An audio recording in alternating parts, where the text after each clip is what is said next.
de hoy que tenemos al científico y filósofo contemporáneo Samael Aumbeor, queremos aprovechar su presencia para hacerle un tipo de preguntas de interés mundial. ¿Nos podría decir usted, doctor Samael Aumbeor, qué es la entropía? Ciertamente, la entropía es un proceso desordenado, involutivo. Incuestionablemente existe entropía dentro de nuestra idiosincrasia psicológica cuando no trabajamos sobre sí mismos, cuando no buscamos una transformación radical, cuando nos contentamos ser así como somos. Por estos tiempos, todo marcha en forma descendente, desordenadamente, involutivamente. La entropía tiende a igualar todo. Así vemos que después de un largo proceso involutivo llega la muerte. No es pues extraño que todo quede igualado. Si colocamos una marmita llena de agua caliente junto a otra llena de agua fría, obviamente se producirá cierto desorden involutivo, decadente, en las dos marmitas.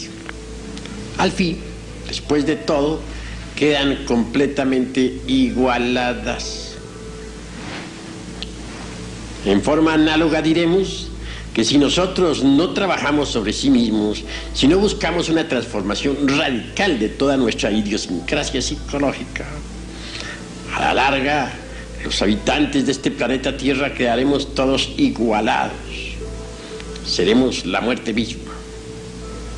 Y eso sería lamentable. Doctor, ya que mencionó lo de la Tercera Guerra Mundial, los científicos modernos la comentan mucho. ¿Es cierto que habrá una terrible Tercera Guerra Mundial? Eso es indubitable. Miguel de Nostradamus profetizó la primera y la segunda y también la tercera. Grandes sabios del pasado ya habían profetizado 3 guerras mundiales para el presente siglo. Yo creo que la peor va a ser la que viene, la tercera. Será un verdadero holocausto atómico, espantoso. Desaparecerán las principales ciudades del mundo con las explosiones nucleares. Lo más grave de todo es la contaminación radioactiva. Con la Tercera Guerra Mundial se contaminará la atmósfera en forma espantosa. La radioactividad infectará completamente el aire, las aguas y en general todo lo que existe. Las lluvias, por ejemplo, que tendremos serán radioactivas. Las cosechas se perderán. Y se perderán sencillamente porque nadie podrá utilizarlas. Eso es todo. Eso de tener uno que comer alimentos contaminados por la radioactividad es gravísimo. Mas así sucederá. No hay duda de que esta Tercera Guerra Mundial está a las puertas. Por otra parte, en estos tiempos hay hambre, desolación, seria, espantosa, crisis de valores, etc. Todo esto nos va orillando poco a poco hacia la Tercera Guerra Mundial. Incuestionablemente, cada uno de nosotros carga dentro de sí los factores que producen guerra. Egoísmo, odio, etcétera, etcétera, etcétera.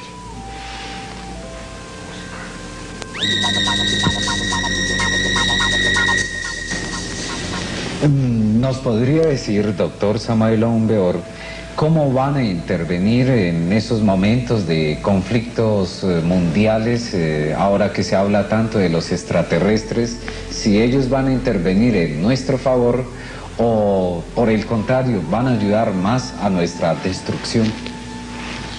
Bueno, las gentes tienen tantos conceptos sobre esta cuestión de los extraterrestres que bien vale la pena analizar, aunque sea un poquito.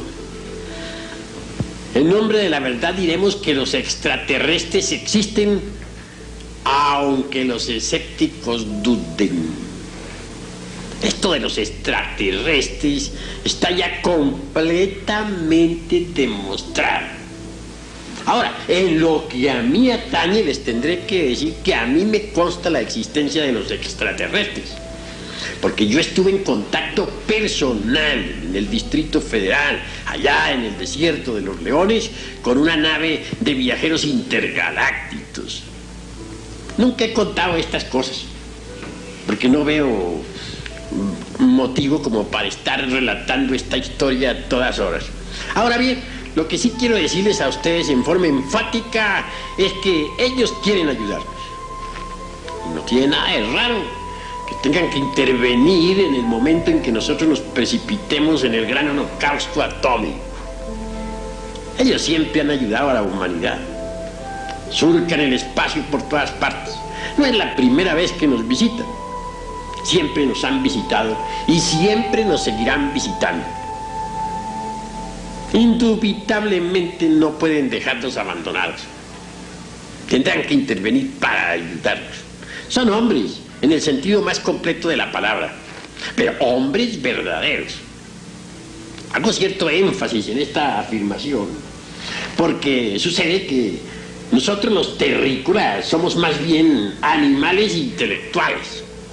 Y eso es todo. Doctor, se habla mucho del planeta Hercóbulos o planeta rojo, llamado así por los científicos. ¿Es cierto que este planeta chocará con la Tierra?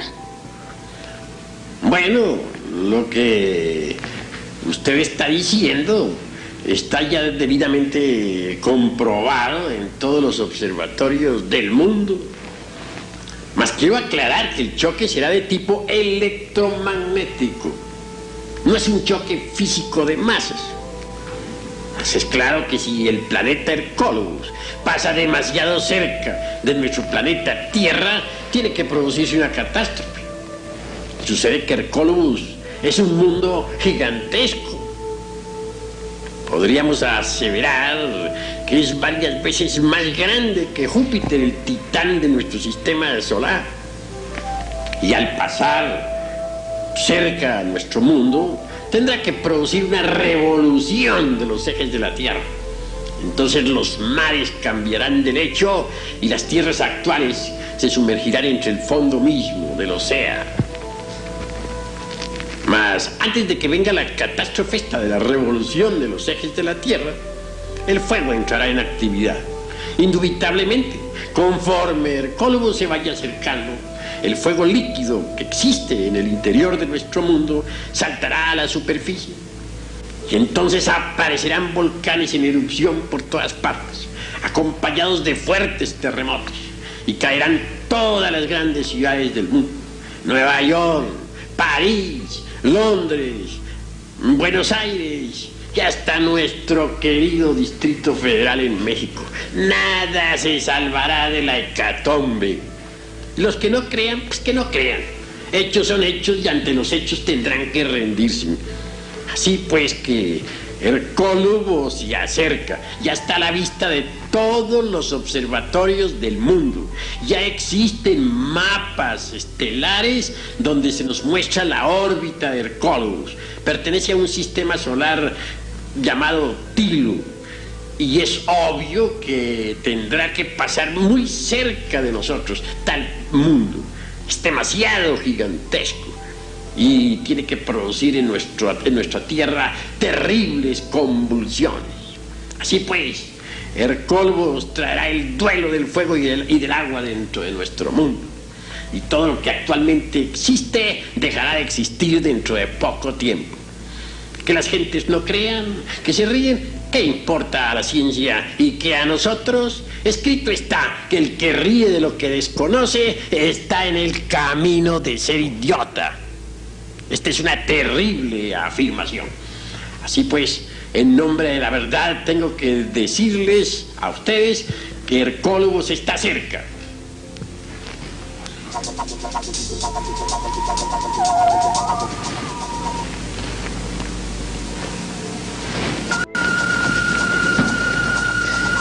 ¿Nos podría usted decir, doctor Samael Aumbeor, en base a sus planteamientos pues verdaderamente interesantes, en qué consistirá la catástrofe mundial? Bien, vale la pena contestar esta cuestión.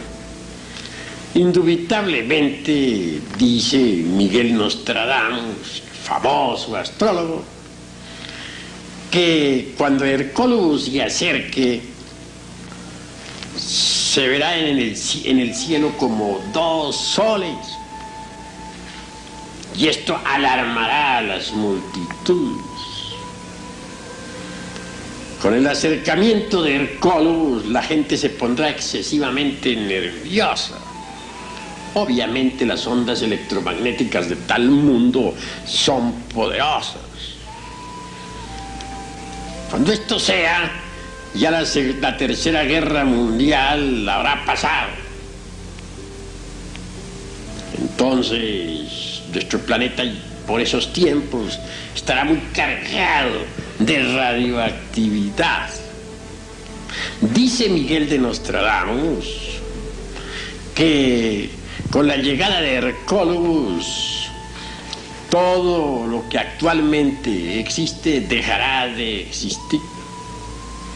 También afirma claramente que los astrónomos de aquella época, incapaces de entender la honda significación que encierra este movimiento estelar, harán planes a lo lindo para el futuro.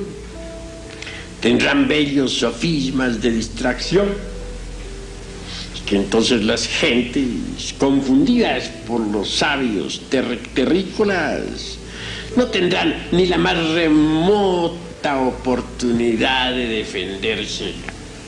Ahora bien, cada vez que Hercólogos ha llegado a la Tierra, se ha producido una catástrofe. Llegó al final de la raza lemúrica, y entonces los fuegos de aquel continente entraron en erupción, y ya sabemos que la Lemuria se hundió a través de 10.000 años de terremotos. Llegó al final de la época Atlántida, y ya sabemos que los habitantes de la Atlántida perecieron devorados por las aguas, según lo dice el diluvio universal, según lo mencionan todos los historiadores religiosos de todas las edades y de todas las épocas. Y viene ahora precisamente al final de nuestra raza aria, para poner punto final a esta civilización degenerada y decadente. La humanidad ya está lo suficientemente madura como para recibir el castigo final. Esa es la cruda realidad hallada en las tremendas profecías de Nostradamus, tal como están escritas en su famoso libro titulado Las Centurias. Que aquellos que nos escuchen tengan la bondad de estudiarse esa obra y verán confirmadas mis afirmaciones. Así pues que la base fundamental de la gran catástrofe estará en la llegada de Hercólogos. Los astrónomos lo tienen a la vista de sus telescopios en estos momentos, y en todos los observatorios del mundo ya está pintada la catástrofe, está dibujada en los distintos mapas cósmicos. Si actualmente no se le está haciendo mucha publicidad a esta cuestión, es para evitar la psicosis colectiva.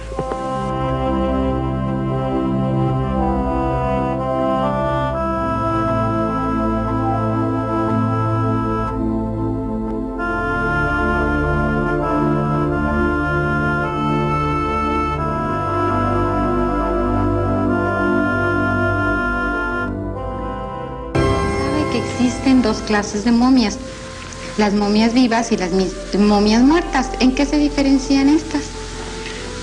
Ciertamente, Existen dos clases de momias, las vivas y las muertas. Junto a las muertas aparece siempre en los sarcófagos un vaso de alabastro contentivo de vísceras del difunto. Las momias muertas no tienen junto ningún vaso de alabastro. Indubitablemente, los egipcios conocieron una ciencia que los modernos ni remotamente sospechan. Ellos, con procedimientos exóticos y extraños, ponían su cuerpo físico en estado de catalepsia. Y esos cuerpos catalépticos, colocados entre el sarcófago y escondidos en determinados lugares, pudieron conservar sus funciones hasta nuestros días. Sus funciones obviamente se hallan en estado latente. Las momias vivas son una maravilla de la ciencia antigua. Aunque ustedes no lo crean, actualmente en el mundo existen maestros escapados de sus sepulcros milenarios, viviendo entre la humanidad en pleno siglo XX. Esta clase de maestros inmortales se ríen francamente de nuestra tan cacareada civilización moderna. ¿Qué es la transmutación? Con el mayor gusto voy a responder a Aida algo sobre la transmutación. La transmutación es la ciencia maravillosa que nos permite cambiar una sustancia en otra. Por ejemplo, si transmutamos plomo en oro, ahí hay transmutación. Uno puede transmutar, por ejemplo, las fuerzas maravillosas del sexo en voluntad, en conciencia, en sabiduría, en amor, etc. Ya Sigmund Freud en el psicoanálisis se ocupa de la transmutación sexual. También es posible transmutar un metal en otro. Científicos actualmente lo hacen mediante la ciencia atómica, pero hacer oro actualmente resulta más caro que legítimo. Sin embargo, los alquimistas medievales, mediante conocimientos secretos que se han perdido hasta nuestros días, conseguían transmutar plomo en oro. Otro de los excéntricos alquimistas de la antigüedad y que se supone lograron la eternidad al haber encontrado la piedra filosofal fue Nicolás Flamel. ¿Qué nos puede usted decir al respecto? Bueno, Nicolás Flamel, gran sabio alquimista, grabó en los muros invictos del templo de Nuestra Señora de París símbolos magníficos, alegorizando las distintas etapas de la alquimia. Él enriquecía a Europa con sus fundaciones y sin embargo se conservaba pobre. Nicolás Flamel ha sido pues un hombre enigmático. Como ya dije, vive en la India actualmente junto con su esposa Perrinaille. Posee el elixir de larga vida y la piedra filosofal. A muchos podrá parecerles exagerado lo que estamos diciendo. Obviamente esta clase de declaraciones están fuera del ambiente en que nos encontramos. Pero la verdad es la verdad y hay que decirla cueste lo que cueste.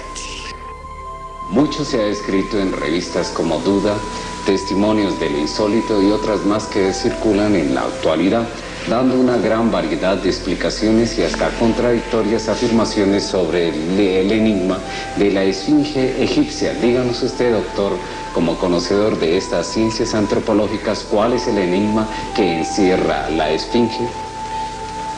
Interesante pregunta. La esfinge ciertamente simboliza los grandes misterios esotéricos de la antigüedad. Las garras del león representan el fuego, las alas representan el aire, la cabeza de hombre representa el agua, las patas del toro representan la tierra. Antiguamente la esfinge estaba coronada con una corona de 9 puntas para simbolizar la 9ª esfera, es decir, los misterios del sexo. En el fondo, la esfinge representa a los mismísimos misterios del sexo. Indubitablemente, la esfinge fue traída del Atlántico. Se le usó en la Universidad de Acaldana.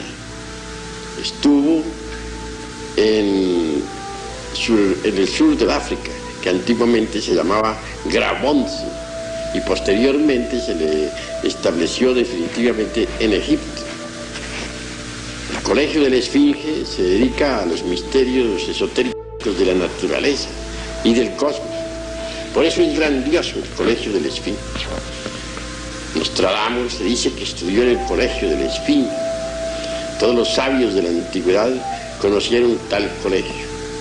La Esfinge representa los poderes elementales de la naturaleza.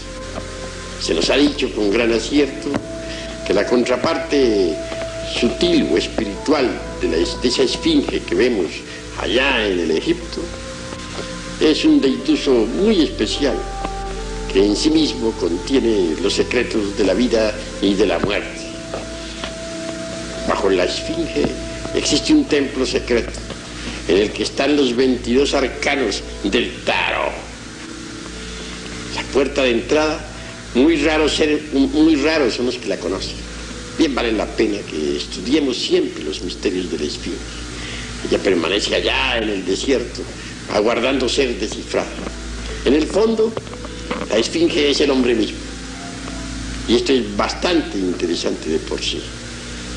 La esfinge viene a indicarnos el sendero secreto que ha de conducirnos inevitablemente hasta la liberación final. Develar el misterio de la esfinge, él lo indica. Mas cuán pocos son los que develan tal misterio. Quien llegue a descubrir todos los misterios de la esfinge se vuelve un sabio. Bueno, sabiendo ello, también nos preguntamos en estos momentos ¿a dónde van ese grupo de personas o a dónde han ido ese grupo de personas que han desaparecido en el Triángulo de las Bermudas, o famosamente conocido como el Triángulo del Diablo? ¿Van al plano astral o mundo de los sueños, o a qué lugar se dirigen específicamente? Bueno, ante todo debemos reconocer que existe la cuarta vertical, la cuarta dimensión. En el citado triángulo puede uno perderse en la cuarta vertical. Es decir, en ese triángulo por ti citado, algunos aviones han perforado la cuarta dimensión, o mejor dicho, han entrado en la cuarta dimensión. En todo caso, esa es una puerta para entrar en la cuarta dimensión. El que penetra por tal puerta ostensiblemente queda viviendo en la cuarta vertical. En modo alguno debemos sorprendernos si afirmamos enfáticamente que en la cuarta dimensión existe una humanidad completamente paradisíaca. La hay, eso es cierto, aunque los escépticos no creen en estas cosas. Pero, ¿qué importa a la ciencia y qué a nosotros? Doctor, finalmente he observado minuciosamente que tanto las esculturas mayas como los aztecas resaltan constantemente el simbolismo de la serpiente. ¿Cómo ve la antropología gnóstica este símbolo sagrado de las civilizaciones de Mesoamérica? Ciertamente que el símbolo de la serpiente es universal. No está de más recordar que en el mismo Tíbet tenemos la serpiente emplumada. Obviamente, la serpiente es sagrada, representa la sabiduría divina. Indubitablemente, dentro de cada ser humano existe la energía creadora. Esta energía tiene que subir por la espina dorsal hasta el cerebro. Tal energía tiene poderes extraordinarios. y asume ante el clarividente una forma completamente serpentina. Si la gente aprendiera a transmutar su energía creadora, se transformaría totalmente. La serpiente sagrada nos da la sabiduría. La sabiduría de la serpiente es poderosa. Se dice de Quetzalcóatl que era una serpiente de sabiduría. Los hierofantes antiguos de Caldea, de Persia, se llamaban a sí mismos serpientes. Botán asegura en forma enfática que él entró por un hueco dentro del interior de la tierra. Dice que entró por un pasadizo secreto, por donde solamente pueden entrar las serpientes. Botán mismo exclama diciendo: soy una serpiente. Así también exclamaban los celtas y los druidas. Así que la serpiente es un poder ígneo, flamígero, que está relacionado íntimamente con el sexo y que los indostanes llaman Kundalini. Sube por el canal medular espinal de la secta gnóstico hasta el cerebro, cuando uno ha caminado por la senda de la más perfecta castidad. Entonces resplandece maravillosamente dentro del aura del universo. La serpiente tiene poder para darnos la sapiencia.